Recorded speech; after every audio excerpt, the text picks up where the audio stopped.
Ilan ng DWALFM, Radyo Totoo, CMN Batangas.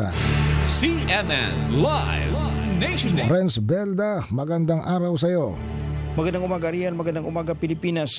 Arestado ng 12 tripulante ng isang barko na sangkot sa fuel smuggling matapos ang isinagawang operasyon ng Philippine National Police Maritime Group sa Batangas International Port.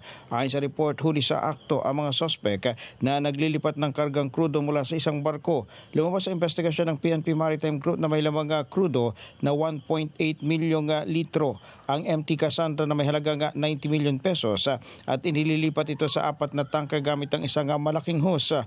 Isang tipo man natanggap ng ahensya hinggil sa iligal na aktibidad kung kaya nagsagawa ng pagpapatrolya ang Maritime Group at doon naaktuhan ang mga suspect na naglilipat ng krudo mula sa nasabing barko patungo sa mga nag-aabang na tanker. Kasalukuyan nasa kustodiya ng mga otoridad ang mga suspect habang ang barko at mga tanker na nakumpiskay nasa pangalaga ng Bureau of Custom para sa kaukulang inventaryo at legal na aksyon.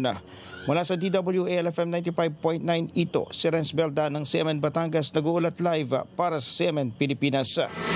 CMN Live Nationwide.